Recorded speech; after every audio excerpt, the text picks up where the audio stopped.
taking a sip to get ready. You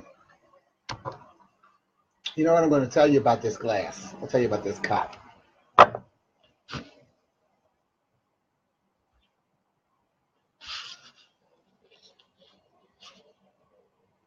Hey, Renee. What's happening? What's happening, fam? Love you. All right. In fact, yeah, so we got less than 2 minutes. And and most people tend to go back and re-look at the broadcast anyway, so I can go on and tell you, because I know you really appreciate what this cup is all about. The graphic, the logo on this cup is a yellow ribbon. Remember, was it Tony Orlando and Dawn? Hey, what's up, Vic? Tony Orlando and Dawn, remember that song they used to have, tie a yellow ribbon around the old oak tree, where they were talking about soldiers coming back from war?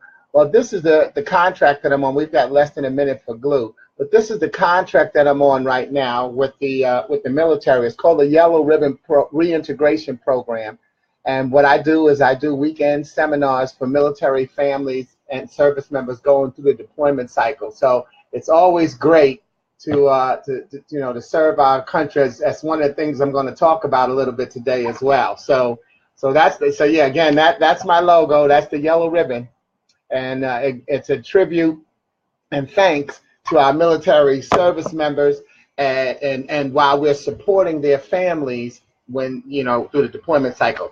So it's time. Hey, Kelly and everybody, look. Hey, welcome to Glue Wednesday. GLUE. God's love undoes everything. If this is your first time on the broadcast, well, then you've just tuned into history, because this is going to be the last time on the broadcast.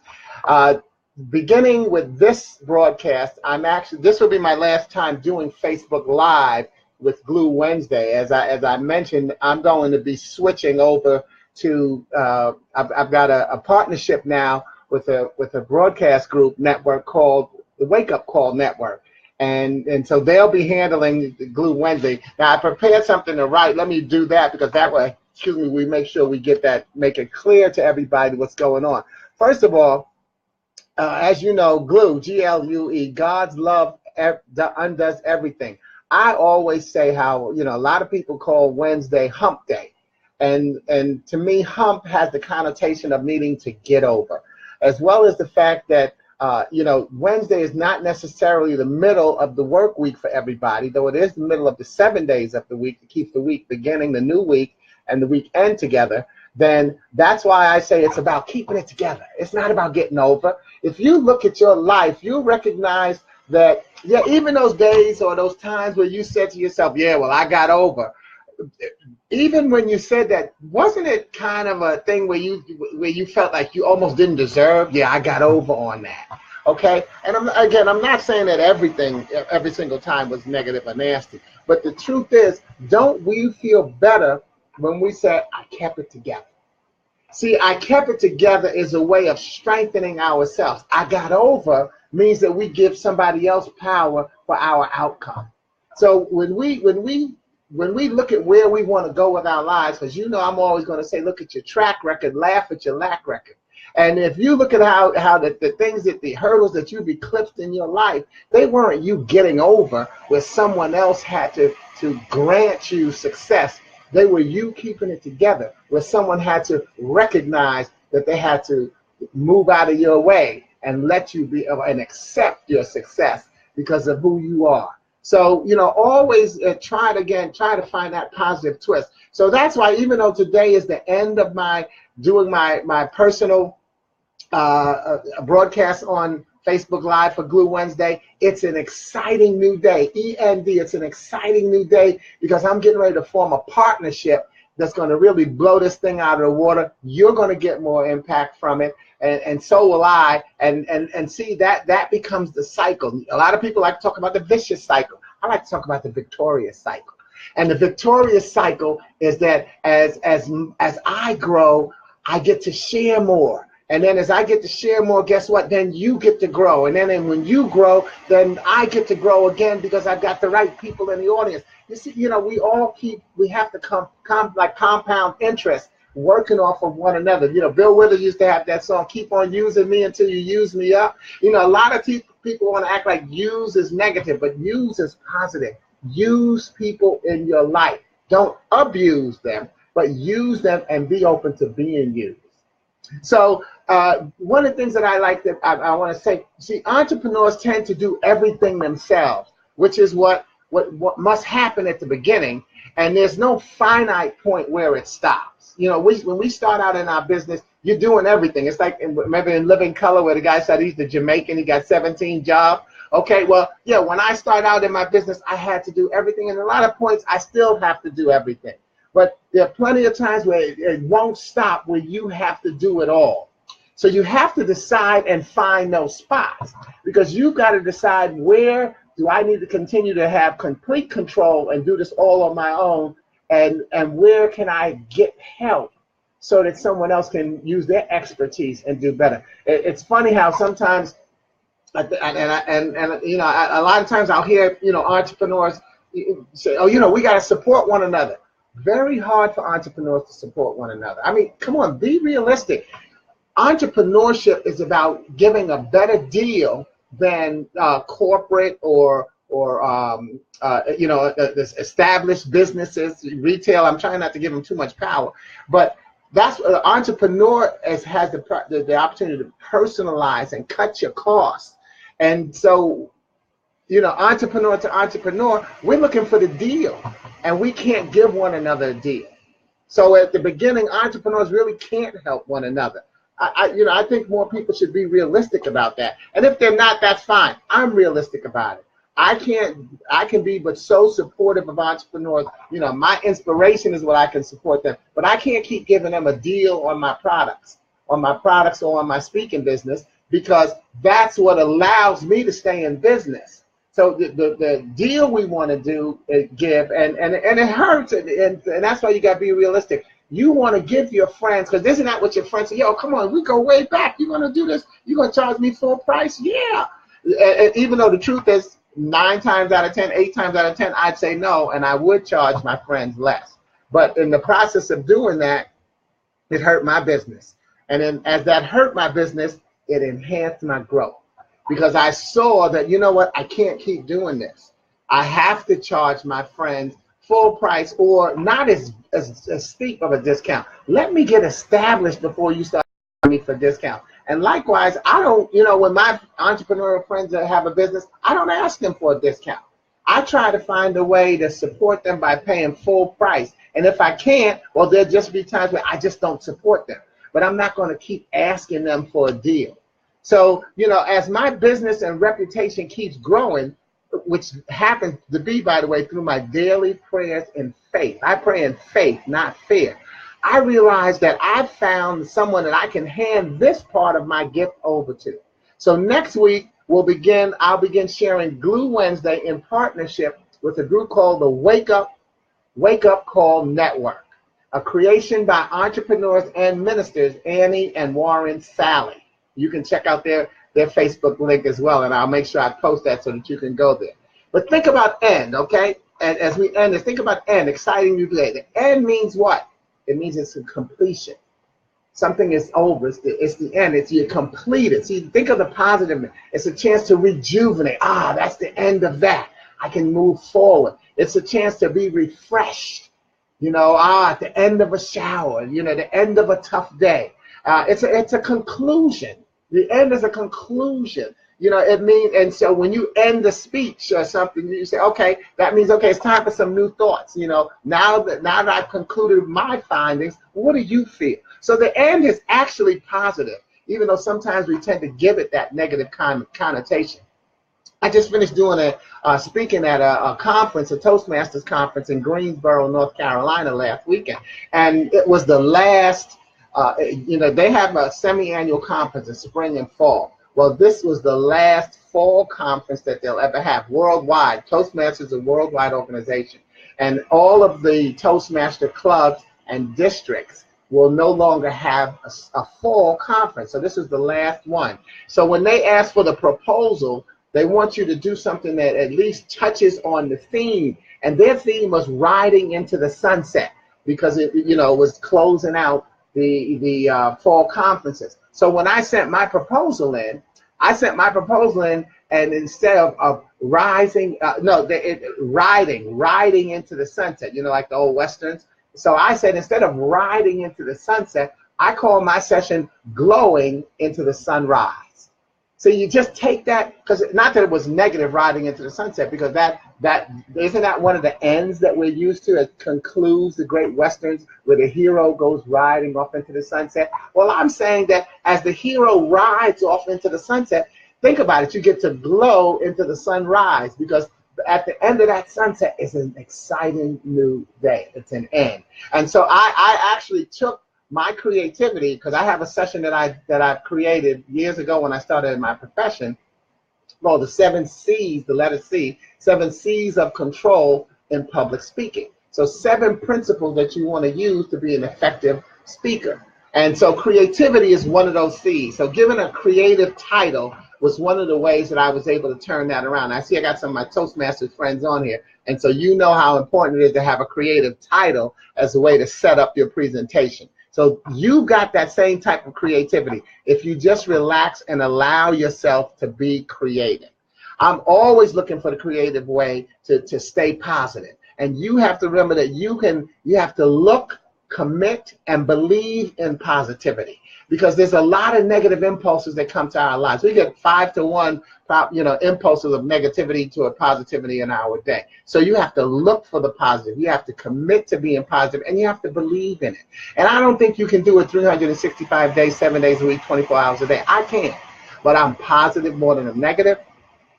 I'm going forward. I'm up more than I'm down, and I'm going forward more than I'm going backwards. And then I reframe that going backwards to recognize that sometimes you just want to step back, give yourself credit for all you've done. You've eclipsed some great hurdles in your life. Look at your track record, laugh at your lack record. So I'm going to be sharing 2 poems about the end in its exciting new form today. Both poems were written in 2001. And this first one is about the aftermath of 9/11. And serves as a reminder of how we can come together in America, even when it looked like there's no end to the nonsense, ignorance, and misfortune. We're going through some tough times right now, this time internally. Yet, I want to encourage you to remain focused, peaceful, and positive as you pray in faith that we will get it together, because we will. So this poem is called Play Ball, because if you remember, after 9/11, one of the things that America did to show that we were getting it back together, they had canceled the baseball games based on the 9/11 attacks. But then one of the ways that we show, okay, we're going to start to normalize our life, was we got back to Major League Baseball resumed their schedule. So that's why I call this poem Play Ball. Oh, we're not always proud of it, but unrest puts us at our best. We can find joy when you seek to destroy, and we have bounced back from every attack. So don't question our courage and resolve. Accepting defeat happens to go against our grain. We don't look forward to it, but we have learned to master all pain. We've made some mistakes, had to cover our tracks. We've always managed to bounce back from every attack. We deal with crime, promiscuity, alcohol, and crack. We've always managed to bounce back from every attack. We have people who disagree because their lives are deficient of gray. They see life only in white or black. They refuse to listen because they have so much to say. Classes of people, economics and education, housing, suburbs, ghettos, morals and values, politically correct or in need of more tact. Our melting pot has fed and whet many an appetite. Even our homeless know how to fight back and bounce back. You see, our nation was built by revolutionaries and civil unrest, adversaries, backstabbers, and visionaries with an addiction for being the best. With all of our power, we've arrogantly stayed humble. We've destroyed, yet more often cut slack. Yet when you force us to show our colors, we easily repledge our allegiance. For our secret is no secret at all, it's a fact. We're America the Beautiful. Our pride rejuvenates our spirit. And did I mention we always fight back? See, so right now, again, let's not just be proud Americans after a terrorist attack. And even with the unrest that we're going through right now, politically and morally and values, let's continue to be Americans. And let's recognize that we always fight, that we always bounce back. And we being me and you. And it has to start with you. Stop focusing on somebody else and, oh, he's so stupid, she's a knucklehead. What are you doing? See, what are you doing to make us strong? What are you, and remember, as we choose our messengers carefully, we have to recognize that we are someone's messenger. Children mock and mirror adults. So what are you telling our children? Really recognize the power that you have, and someone's checking you out. Even if you don't have maternal children, you have nieces and nephews, you have neighbors, you have coworkers, you have people that see you walking down the street, driving, taking the train. Someone's checking you out and wanting to emulate who you are. So what's the domino effect going to be for them? Who are you emulating? What signal are you sending? Let's find a way. Remember, we have to look for positivity, commit to it, and we have to believe in it. We always bounce back. We're America the Beautiful. But even though my international people that are watching, that's a message to you, but that's also a tribute to you as well, because you bounced back as well. All of us have some history of bouncing back. And we just have to remember to share that more often. So the second poem takes us back to the top of the show and talking about entrepreneurship's independence and our squeeze through the growth cycle. Most and many inspirational speakers have a story about overcoming struggle and pain and strain. I'm no exception to that rule. And in fact, I don't even call it a rule, I call it a blessing. I think it was a blessing that I had to struggle to start my business. And it's a blessing with the struggles that I still go through, because it's not just a blessing, and it's not just a gift or a business, it's a blessing. So I enjoy the struggle. I can remember having car repossession, and see how even the word repossession is in there. I never owned it. See, the auto dealer always owned the car, so it was always their possession. And I was making payments, and when I didn't make my payments on time, guess what? They repossessed it, became their possession again. And I remember the first time they came to take my car, take their car back, I went and sat in my living room after they took the car. I sat down and sat on my couch, and I looked and pointed to my curtains. I pointed to my TV. I pointed to my dining room set. And that's what I did. And I just said to myself, I said, this is mine. That's mine. This is mine. That was not my car. And so I didn't have that separation anxiety. It wasn't my car. Next, you know how some people, oh, they came and took the car. You don't make the payments, it ain't your car. And so they came and took their car, and I was fine. And then what happened? Man, then I got housing foreclosure. They came and took their house. I didn't make the payments. Again, that was that entrepreneurial struggle that I was going through with my finances. So if you decide to, again, be an entrepreneur, that's why entrepreneurs can't support entrepreneurs sometimes, because you need your money to keep your business going. And that's what I wasn't doing. So it's a great lesson. I'm not saying to you, don't cry for me, Argentina, right? I'm not saying, oh, feel sorry for me. This is a lesson that I learned. Stop telling our entrepreneurs, stop telling other entrepreneurs that, oh, you can make it, oh, you're going to make $5,000 a week, if you just put the work in it. No, this is hard stuff. And so you have to slow down and plan and put your team together, but recognize that, you can't put your team together right away. You've got to be your team for quite a while. So be realistic and help entrepreneurs more by letting them know that it's going to be a difficult struggle. So if they're not really committed to what they're going to do, they're not going to be successful.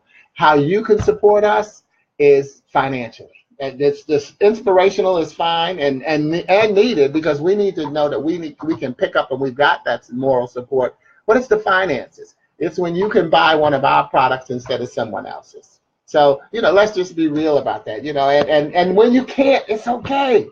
Don't feel bad. Everybody has got to use one another properly. properly. Okay, so let me get back to what I've written so I can keep us in the time frame. But and then after foreclosure, I went through bankruptcy. And I'm not ashamed of that. You know, come on, big companies today. Walt Disney went through bankruptcy. I don't know how many times. I think it was like a number of times. You know, so businesses go into bankruptcy. So guess what? As an entrepreneur, you're a business. Why would you be ashamed? Okay, stop letting shame stop you from moving on. During those times, I just sit back and I laugh. I actually sat back and laughed because I saw God using me. I saw it as being geared up for my delivery and his chosen path for me, allowing me to preach what I practice rather than practice what I preach, making my message stronger and stronger each day. So this poem is called I Can See the Bottom, because my message just got stronger and stronger each day. And I'm reading from this book called A Poet in Every Prophet. As you can see, even though the word poet is in small letters and the word prophet, it's in capitals, P-O-E-T. So a poet in every prophet. I can see the bottom. My life has been no bed of roses, yet every breath I take smells of success. So my walk through the garden is with confident steps that recognize the grace that supports my successful stride.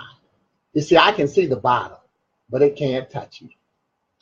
So as this celebration settles into my book of life, I throw seeds of thanks to the many of you who have seen to it that I grow along the way, knowing that your water has helped me flower into the beautiful adult I stretch to be. Know that I can see the bottom, but it can't touch me. There were times where your water showed itself as sweat, with your working extra hard to put food on the table, a roof overhead. Even those as tears of trial or testimonious joy, with your concern, your sincere concern for my well-being. Yes, yes, yes, I can see the bottom, but it can't touch me. So as I prepare to strengthen my pride, I refuse to pinch myself or dare to lose this portrait of my people gathered peacefully to celebrate me. And what I graduate to is a clearer understanding of the light I bring into your life with my smile, with my obedience, with my success. See, I can see the bottom, but it can't touch me. And that's what you have to do. Just recognize that many times you've been to the bottom. You can see it. You can say, you know what, I'm about to lose it. But you have that resiliency. You had that faith and that belief in yourself, and you pulled yourself up and got yourself over. And I've seen the bottom a lot, and it's okay, because I'm okay with seeing the bottom, because that helps me recognize why I'm above it. Just like we say every day, on this side of the ground is a good one. Well, make it a good one. Remember that in the Bible that I use, and whatever your faith is, I like to throw that in not because I'm going to minimize my faith to support anyone else's, but just to recognize that, religion is man-made. We choose what we believe in. So choose what you believe in. I'm not going to hide what I believe in. I believe in the Bible, in Jesus Christ. And my Bible says that there's a cycle where there's always a problem or a challenge, followed by faith, followed by patience, and then ended with testimony. That's the cycle. And there are no good books in the Bible. They're all good stories. And every single one of them, just about, is with, I think, an exception of maybe two, starts out with a problem or a challenge. Then somebody's got the faith and say, wait a minute, we can do this. And now everybody has got to have that patience, because we've got to wait for that faith to materialize so that we can get the testimony. So at the end of every book of the Bible, there's a testimony. See, so it's a good story. Now, who do you relate to? Some people can relate to Moses. Some will relate to Abraham. Some will relate to Ruth, Esther. That's the thing. All of the stories, if you start to really look at it, and a lot of us don't read the Bible for ourselves, but if you do that, you'll see that really what happens is it just changes the hero in every story, but they go through the same thing. There's a problem. They have to have faith and express their faith to others and show their faith and maintain it. And that's where the patience come in, to let God's will unfold, because the Lord's Prayer says, thy will be done. So we have to let it unfold, and then we get the testimony on earth as it is in heaven. So keep looking at all those cycles that you've been through where you've had a challenge, you had faith, you've been patient, and you've gotten a testimony, and you've helped somebody else feel stronger about what they have to do. It's remembering to look at your track record, laugh at your lack record. Today is the END, an exciting new day of Glue Wednesday on Facebook Live. And I'm excited about the newness it'll have beginning next week with the Wake Up Call Network. And you can find them on Facebook as well. But thank you for I've been doing Glue Live since January 2017. And I was surprised. I didn't think I could commit to doing a weekly broadcast. So it's been great. And it's going to continue to be great. It's just going to come to you in a new format now where you'll be able to share it even better. So, and by the way, please do share this broadcast. I'll give that. I like to give that tech tip to everybody because I crack up laughing. You cannot make something go viral by sending it inbox. The only way, when you see something on Facebook, oh, this is great, this needs to go viral, everybody needs to hear it. It can't go viral if you send it on an inbox. You need to post it on your page so that people can like it. That's what makes the message go viral. And people can like it and share it. Because, for instance, I've got 4,000 plus friends on Facebook. So when you hit like on something that I have, 4,000 people have the chance to see that like.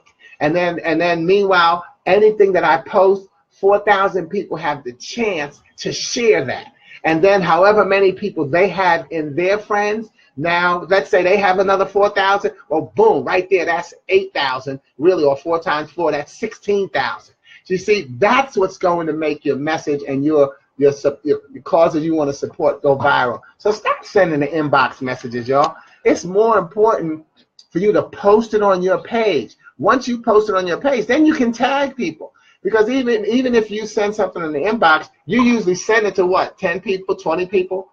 But maybe you've got 500 or 100, whatever your number is, you're only sending it to a portion of your mailing list, of your friends.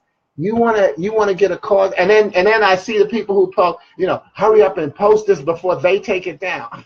Who's they? Come on. Let's use technology for what it's there for. We created this technology. Kids didn't create it. We created to create the shortcuts that we need. Now let's use it properly. So if you've got a message and a cause that you want to go viral, something you want to support, post it on your page and then tag people's names into it so it can get and then when you see it on other people's page, like it and share it. So again, please share my Glue Wednesday. And know that Glue is going to keep coming to you. And I thank you for the time that you've come to me. God bless you. Have a wonderful day. I like to say have a safe and savvy week. But remember that Glue is about keeping together. Because you don't get over on Wednesday. You keep it together. You got a new week and you got a weekend to put together. And you can do it because you've done it so far and you're going to keep doing it. God bless you. And I'll see you next time. Ciao.